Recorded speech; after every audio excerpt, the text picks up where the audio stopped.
In mission together we all join our hands. In mission together throughout many lands. With our hearts united, our voices we raise to God our Creator in glorious praise. Hello friends, this is Reflections, a religious affairs program sponsored by Paducah Cooperative Ministries, where together we do God's work with human hands. Thanks for joining us today. I'm Sky McCracken. I'm substituting today for Karen Winkle and Gregory Waldrop. I'm the pastor of Reidland United Methodist Church. We're glad you're here today. Our guest today is Heidi Suhrheinrich. She is the Executive Director of Paducah Cooperative Ministries. She's the boss. And we're glad to have Heidi here today. Welcome. Thank you very much. It's good to be here. We are going to talk about homelessness in children today. It is a subject that is kind of in the shadows of our society and often overlooked. And we often think of homelessness being in urban areas, but as we realize, it is also very apparent in rural areas. And in looking at statistics of homelessness, the best approximation we can give these days is that approximately 3.5 million people, 1.35 million of them children, are likely to experience homelessness in any given year. And these statistics are staggering to me. And Heidi, one of the things we want to explore today is how Paducah Cooperative, Paducah Cooperative Ministries addresses that issue in this area and how we can help. So how big is the problem in Paducah? Well, you know, we've really seen the whole face of homelessness change, and what we see in Paducah is very much reflected nationwide. It's a growth in the percentage of families with children that are homeless. It's the fastest growing segment of the homeless population these days. Make up about 40% of the homeless population. And I think most of us have always had the stereotypic view of a homeless person as somebody middle-aged, a single person, maybe struggling with alcohol or mental health issues. And truly, I read a report the other day that said, except for during the Great Depression, women and children have never been on the streets in significant numbers as they are nowadays. That was one of the staggering statistics I read in doing a little research, that of all the homeless folks, almost 35% of them now are children, and most of those under the age of 5. That's exactly right, and we have seen that at our shelter. 30% or more of our population has been children. Just to give you an example, last year we looked at all of our admissions for the year 2008, and we had about 332 admissions. 116 of those were children, about 30%. 71 of those 116 were age 5 and under. Goodness. It was just incredible. And about last fall, we really started to see an influx. We had just one single mom after another, all very young, coming into the shelter, and it seemed to us that everybody had 3 kids at that time. Oh my goodness. You know, and they were all toddlers, they were all preschoolers. Right. And it was just, that's when we started to really sit up and say, people need to hear about this, people need to know what's happening. And so this year we've really made our focus to help raise awareness about the plight of homeless children, that the numbers are, as you said, just staggering. As I said earlier, it's inexact science, and the statistics, they usually look at shelters and demands for beds. And one of the things I read in the past 2 decades, the increase in homelessness has dramatically increased, not just by 5 or 10%, but by leaps and bounds. Right. So that tells me that's a problem that's not getting any better. Right. How do people get there? I think that's the question most of our viewers are going to want to know, is that how do people get there? How did life deal them this situation, and how do we help them with it? Well, the thing is, Sky, is it didn't happen overnight, and it's not a one single easily solved component. There are several factors. Let's look at employment. About mid-'80s is when some of these factories and businesses started to go overseas. It became difficult to earn a wage where you could actually afford housing. Housing costs skyrocketed. At a time when more and more people were needing low-income housing, the number of units started to decline. We started to see more and more single-family households headed by single women. So there's a lot of different things that all work together to bring this, and then our own economic situation that we're in right now has not helped the picture. No, and as I understand it, when we have tough times, especially when we look in our history of the past 100 years during the Depression, this was very prevalent. I think we sometimes think we've risen above the Depression times, but economics are economics, whatever Right, time you're right. in. And some people are on the edge anyway. Mm-hmm. And I guess when times get like this, that's when they fall off the edge. Right, and that's a lot of the people, those are the families that we see, the ones that are living paycheck to paycheck. You know, in our community here, a lot of the jobs that we have are service industry jobs. Those are hourly wage jobs, and so often benefits are not included. So often they're kept just below full-time, and so those hours may fluctuate from week to week. There's a lot of things that can happen to a family. The car can break down, the children can be sick and not be able to go to the daycare. You know, I can get sick and don't have sick days, and if I can't make it to work, then I don't get paid, but my rent still is due, and all those other bills still keep coming in. So if I miss a day's worth of work, you know, I can't afford to. Right. It makes it really, really hard, and it doesn't take long to get behind enough where you just fall off the edge and have to start over from scratch. And this is not just for folks who haven't had formal education. I would assume that you've had people who have college degrees. Oh yeah, it can happen to anybody. We've had people who've come in and sit down across the desk from us and tell us that we used to donate to you, we used to help you, but I've lost my job, I've gotten laid off, I'm looking as hard as I can, I haven't found anything yet. And it can happen to anybody. The other thing is there is a tremendous substance abuse problem, mental health issues. There isn't adequate accessibility to treatment for people. Those are two of the most important things that we could look at as a society to begin to help people become stable enough that they can do the things that they need to do for self-sufficiency. I think perhaps the mental health issue is something to be explored for a second. I know over the years what our government and states have been able to do has been limited based on different legislation, based on lack of funding, and I don't think we realize how many of those folks are basically functionally homeless, walking the streets. The law or the local police have their hands basically tied on what they can do, and I think here in Kentucky the old saying was, well, I guess worst comes to worst, they go to Western State, but that's not the case No, that's anymore. not the case. Share with our viewers how prevalent a problem that is and how difficult it is to get those folks the help that they need. Well, we went through as a society sort of a deinstitutionalization period where the thought was, let's get these folks back into mainstream society.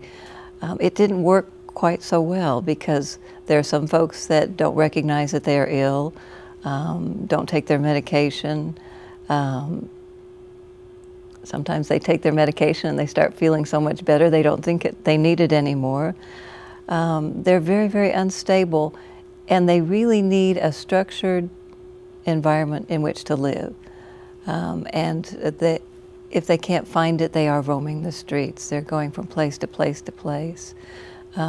We've seen a population of women, it's a little known segment of society, middle-aged women, about my age, that develop a paranoid, schizophrenic type situation that we have been so frustrated in trying to treat, because part of the paranoia is when we start to move in and try and put services around them, get the mental health care, it spooks them and they leave. and they are just traveling around the country by Greyhound bus and never staying in one place long enough to get mental health treatment.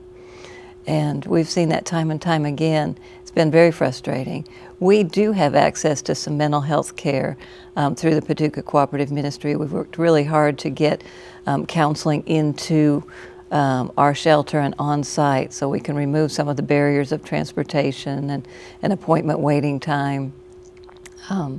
That helps a little bit. But again, it's an overburdened structure in society, and for me to call and try and get an appointment with a psychiatrist for a medical, a person who needs medicine, it could be a two-month wait.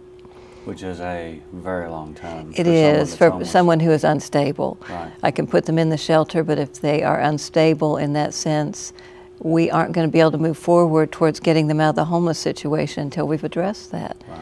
You know, when a person comes into the shelter, we look at what their needs are, what the causes are that cause them to be homeless, and try and build those resources around them, applying for housing, applying for food stamps, maybe connecting them to the Social Security office or vocational rehabilitation. All of these things are the things that we look at and try and connect with that person. But the health issue is the bottom layer. You've got to get that. And if a person is too ill to work, we see plenty of disabled people or people who have become ill. You talked about the folks that anybody can become homeless. Anybody can become ill, too ill to work, and maybe not have family resources to fall back on. And so those things have to be addressed before you can go any further. I think one of the other things, and you touched upon it, is that often is the case where people are homeless, they're also been transient. Mm-hmm. They're living in their car, so someone may end up here that's homeless, but they're not from here. Right. But they hope it will be better here. Right. Everybody, you know, that's the grass is always greener, I'm sure. But I think that sometimes kind of taints our understanding of helping people. We might want to help people that are local, but people that are transients, we just want to pass them on to the next town. How many transient folks do you see who are in a homeless situation? You know, when we look at our statistics on a month-by-month basis, probably about half of our population are from outside McCracken County. Now, some of them may be from the Purchase region, maybe from Hickman or Fulton counties where there are no services, and they've come to get to the next closest shelter. But about half of the population has come from somewhere else. Might be Southern Illinois, you know. Right. And one of the things that we mentioned early on in the broadcast was that we think of homeless, the typical or stereotypical homeless person, someone staying under a bridge in an urban area, but I think we need to define homelessness for our viewers. We think of somebody that's living outdoors, but actually homeless people are living in conditions that are less than sufficient, what we would define in society as sufficient. And in rural areas, this is particularly prevalent. And say something about rural homelessness. Well, it is true. There is a difference between urban homelessness and rural homelessness. And our western Kentucky region is a rural area. Number one, they're less visible. All of us think to the big cities that we've traveled and visited where you see homeless folks sleeping on benches or in the parks and so forth, or in the doorways. And so when you come to our area, you don't see that so much, so you may think we don't have homeless people in this area. They're much more invisible. In the rural areas, they tend to stay week to week, day to day on other people's couches. Doubled up. You can stay a couple nights here, you can stay a couple nights there. Some of them are living in their cars. Some of them are living in houses or buildings without utilities. There are a number of families that live week to week in motels, earning just enough to pay the next week's rent on that motel room, but not making enough to ever get out of that situation for the deposit and the utility deposits, first month's rent that would be needed to actually get their own place. And so they're just surviving. Right. I didn't realize until the ice storm and we were feeding families in our church, as several churches in the area were, at least one meal a day, that some of these folks were homeless, but their kids are going to school. Oh, yes. How many? Oh, yes. Is there a guess? There are numbers, and I wish we had those today because it would be another staggering figure. There's actually an individual that works with both the city and the county school system, Cindy Watson. Her job is to be a homeless advocate for any child in a homeless situation, to make sure that there are no barriers to that child getting their education. A lot of times we see children who come into the shelter who in one school year have been in 2 or 3 different schools during that school year. So then we're in serious trouble with that generational cycle being perpetuated, because if the kids don't get the education, they're not going to have any better chance when they become adults, and it's just going to continue. So there's a law, the Stuart B. McKinney Homeless Assistance Act, that was passed in 1990s, that basically stated that no child can be turned away from school because their homeless situation, maybe the records aren't up to date, the shot records, all the things that are needed, the school physical, all those things have been from school system to school system, would take weeks to get them all together, and the child, you know, would be missing days of school. So the law states that there's nothing that can prohibit a child from entering the very day that they enroll. But still, 2 or 3 schools in one school year, you know. Right, and you know, that's tough enough on families who are transient, say in the armed forces or something, but my goodness, somebody that doesn't have anywhere to stay and is moving around from and school even to if school. they are enrolled in school, their attendance is not going to be great. Right. Number one, they're going to be sicker twice as often as a child that's not homeless. They're not going to have the health care, the regular nutritional needs fulfilled. So they're missing because of illness. Our families, generally health care is received at the emergency room. When the kids get the flu or tonsillitis or bronchitis, that's their health care option, is the emergency room. Our families, well, we just see so many scary things, Sky. We see that there's a higher rate of developmental delays in the babies and in the children, up to 4 times. And so one of the things that we've done at PCM that we've been so passionate about, and I talk about all the time because I believe in it so much, is due to our worry about what happens when a child starts kindergarten and is already behind. We have a little program at PCM where we try and address it before they get to kindergarten. Any of the kids that are in that preschool infant stage.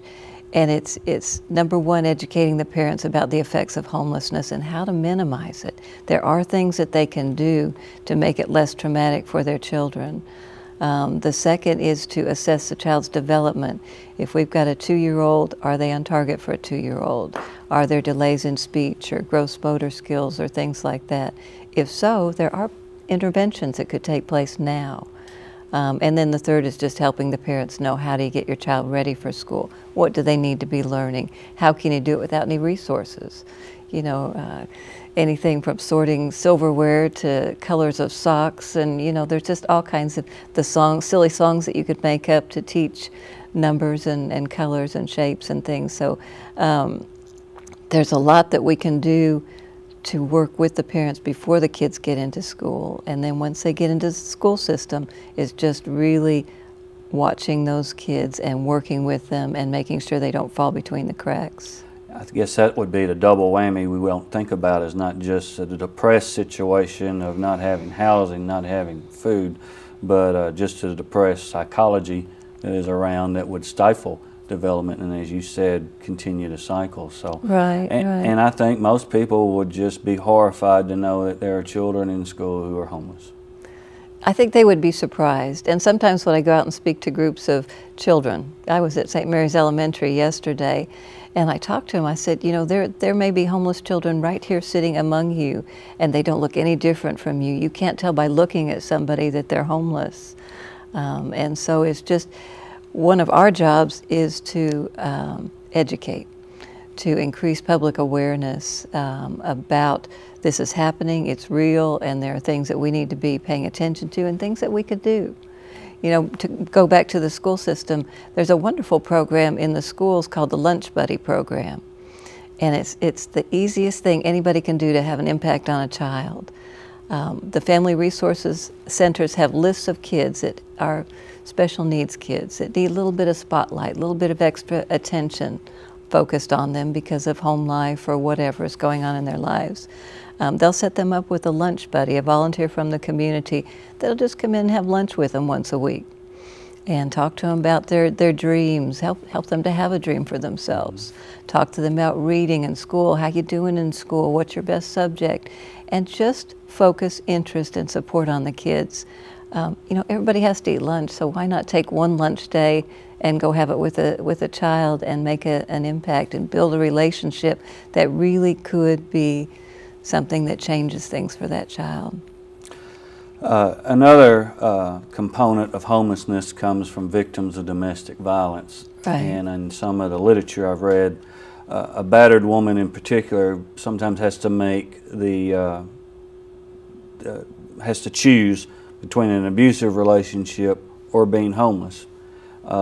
In fact, in a study, I think 22% of homeless mothers said they had left their last place of residence simply because they couldn't live there anymore and endure the abuse.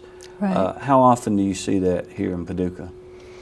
Well, we work very closely with the Merriman House Domestic Violence Shelter. In fact, we have some collaborative grants between us, so we refer back and forth and share services. It is very prevalent. In fact, in some of the studies that I looked at recently, you know, we talked about so many of the families are headed up by a single mother. 92% of those single moms have experienced some sort of violence, either as a child or as an adult. That's almost all of them. Goodness. And then many of them go on to self-medicate through drugs and alcohol, right, or sink into depression.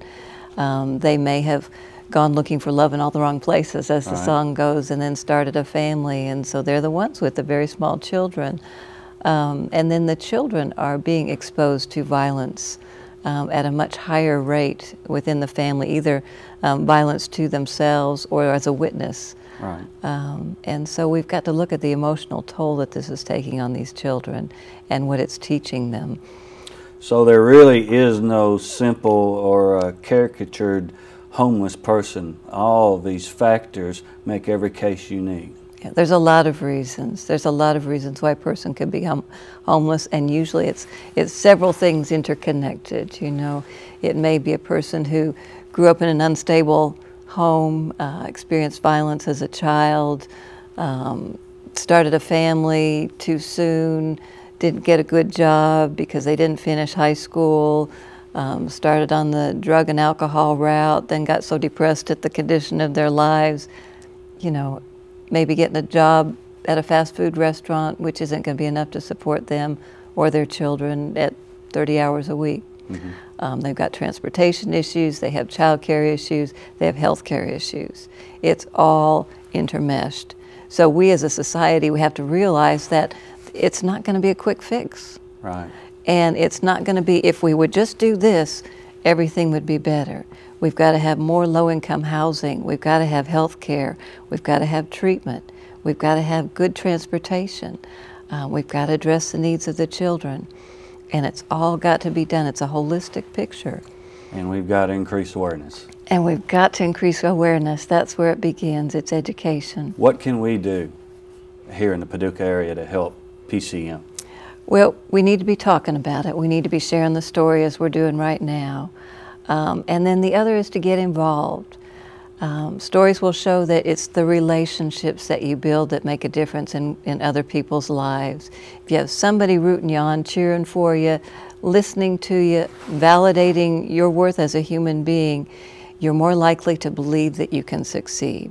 You're more likely to continue down that path and not give up. The Lunch Buddies program that I talked to, that is so easy. Anybody can do that. Anybody can do that. Just coming down to PCM, we'd like to connect you with a single mom that just needs someone to talk to. Mm-hmm. The Boys and Girls Clubs, there's lots of ways to reach out to kids where you can be a mentor and let them know that all this stuff is going on around you, but you know what? you are a special person and you can dream about what your life is going to be and start working towards that. You may not be able to control what's happening right now with your family, but it's not going to be too long till you're out on your own and you get to make your own choices.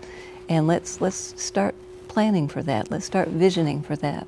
Well, and I think you've challenged our viewers. I mean, the slogan at PCM is doing God's work with human hands. And anybody could do that. Right. And I think, you know, establishing relationships, whether they don't have to be close relationships, but people that know that people care about them. Yeah. And that they're valued. People that are younger adults don't have a lot of free income, but they can give their time. Yes. And I think we need to get that word out. That's what needs to be said. To wrap up today, what would you say would be the best way we can make awareness known in our area as far as homelessness, besides this program?